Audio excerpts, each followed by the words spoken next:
Justice, episode 23, Ego or Super Ego. And it's your boy Icon with a little DC TV doing that Young Justice as always. So, before we get started, I want to say this right out the gate.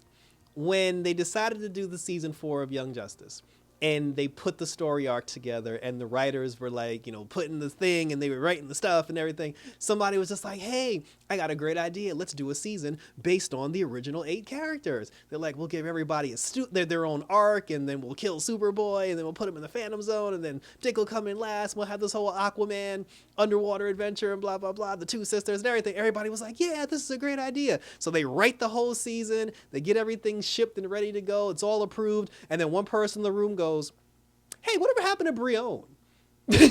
And then just now we have to unravel the entire thing because apparently Brion was a thing and they forgot all about him. And that's how the episode starts. It starts in Markovia with Brion. And I thought that was hilarious because I was just like, yeah, this dude kind of like, kicked everybody out of the country like last season, and we just never went back to that. But we find out probably, well, they said it was a year. It's been a year later.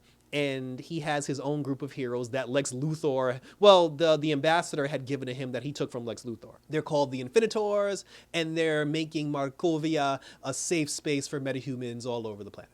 And then, but here's the thing. The ambassador, he works for the light. He works for Luger. He works for Vandal Savage. He works for all of them. And he himself is a metahuman. He has metahuman power where he can influence people's brains and influence their thoughts. And throughout the entire thing, he's been pulling the strings, influencing Brion, influencing, like his team and everything, influencing the government, like the other governments to try to get the way of the light and, do the light's bidding.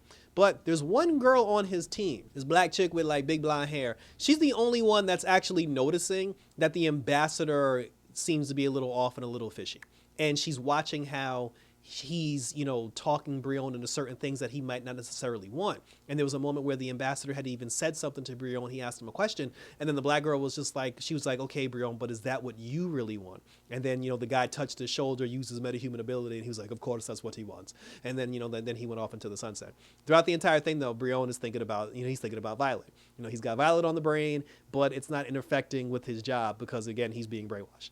But so with that being said, towards the end of the episode, the black girl and 2 of the other members of the team, they ended up like running up on a priest. And then that's when the black girl had realized there's something really going on with the team. And she feels that Brion's not aware of it. So she goes to him later on in the episode. She ends up having a conversation with him. She says that she needs a friend that she can confide in. And then the way that he was feeling, he said he needed the same thing. And then she was just like, I just want to tell you everything that's been going on and what my concerns are. And then that's when he was just like, yes, tell me everything. Because she's going to be the one to tell him that she feels like the ambassador is the one controlling people's minds. And Brion hopefully is going to look into that and save Markovia. So now we're up to Superboy.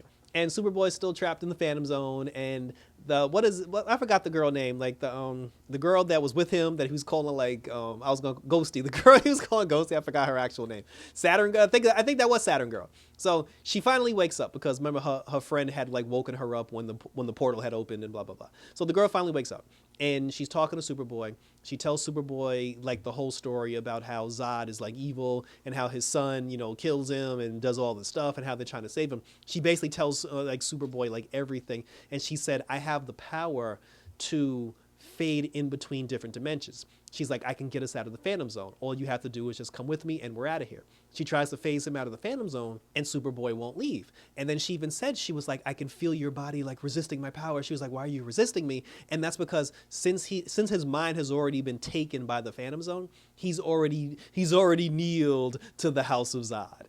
And he told her, he was like, I can't leave because I work for General Zod and everything is the work of Zod. And then she was just like, shit. So then Zod and his wife end up walking back over to him. And then when they're walking back over, the girl, she pretends to be asleep again.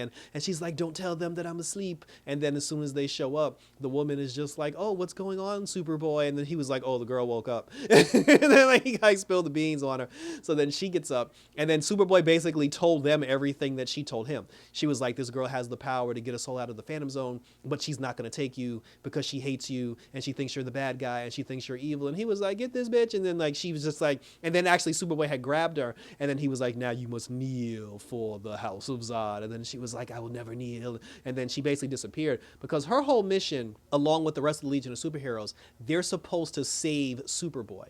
and she was trying to get Superboy out of the Phantom Zone so she can save him. But because Superboy's will won't allow her to phase him out, and because he's decided to take refuge in the House of Zod, I guess at that point she thought it'd be better if she just dipped on her own so she doesn't get captured, and maybe she can find like, you know, some other heroes or something that she can regroup. So she phased herself out of the Phantom Zone, and I guess she went back to her planet. But when she arrived on her planet, her arm was burnt, and it was full of lava, because when we find out that when Superboy in the third episode, when he tried to destroy that machine, right before the machine exploded, the Saturn girl, I'm calling her Saturn girl because I don't know her name, Saturn girl touched him, and she tried to phase him out of the lava.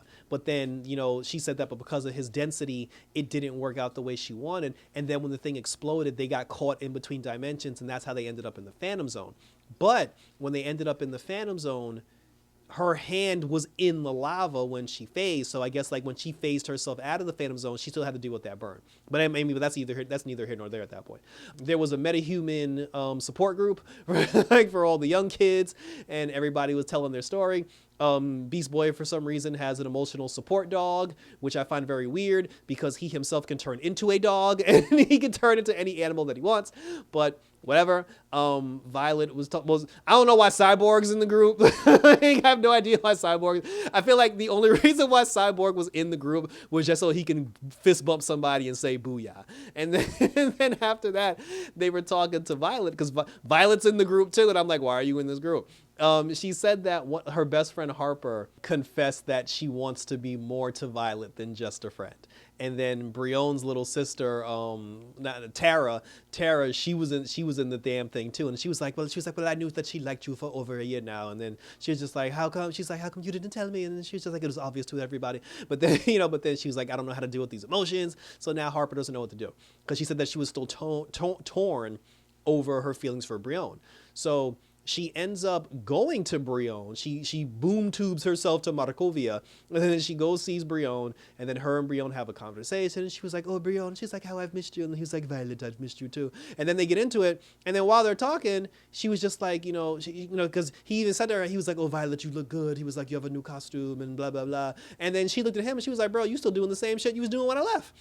and then she got kind of mad because she was just because his whole thing was, he was like, "I'm the king of Markovia." He was just like, as much as I want to be with you, I'm not going to abandon my entire country just to go live with you in America. And then she was like, "Oh, but I thought you loved me." And he was like, "Well, I thought you loved me." He was like, "Why don't you bring your ass to Markovia?" But she was like, "I have a life. I can't do that now." So now they're going back. It's like the long distance relationship thing. And it turned from, gosh, I really want you back. Gosh, I really want you back. Now, like, ego is kicked in, because remember the episode's called Superego. Like, ego has kicked in now, and now it's a stalemate of, well, if you love me, you should come to Markovia. Oh, but if you love me, you should come back to America. And she was like, "I didn't feel right when I left you the first time." And he was like, "Bitch, I kicked you out. You ain't leave." And then she got mad, and then she was just like, "Well, let me save you the trouble of doing it again." And then she boom tubed herself out of there.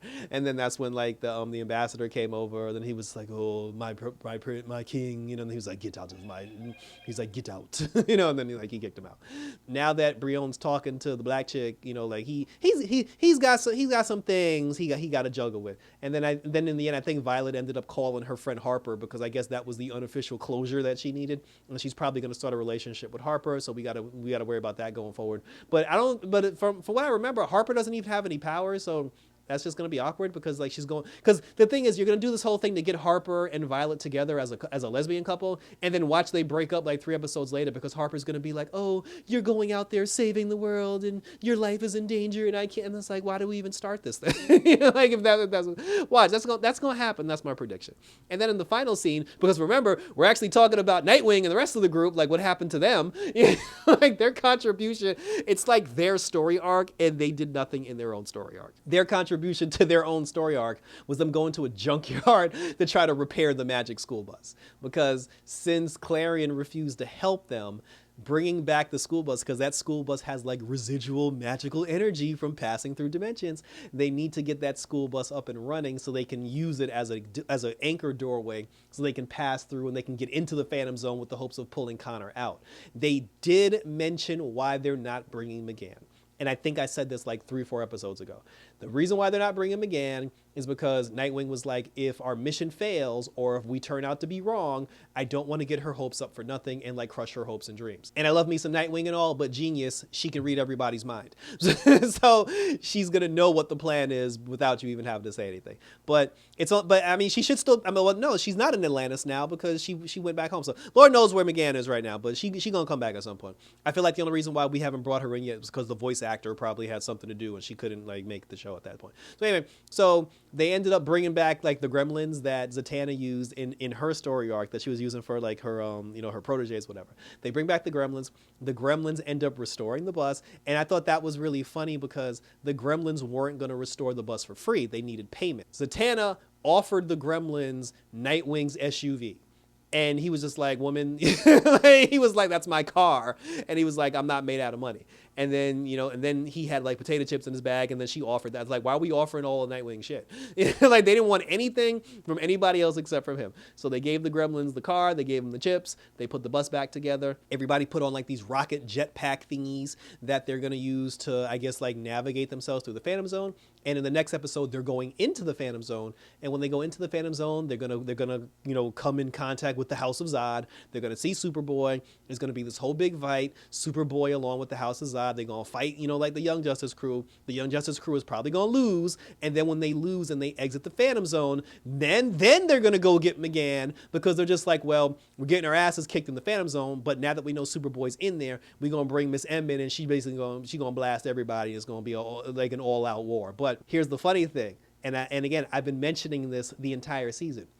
When they go into they're already in the Phantom Zone, but next week's episode, when they're in the Phantom Zone, I promise you, before they leave, Artemis is going to bump into Wally. And Artemis is going to ditch the mission to go try to pull Wally out of the Phantom Zone. So that was it. That was a good episode. That's how it ended. And thank you for tuning in. So leave your questions, comments, and or concerns down below. Let me know what you thought about episode 23 of Young Justice. Let me know what you thought about Brion coming back, because like I said, we ain't seen Brion in like 45 episodes, whatever.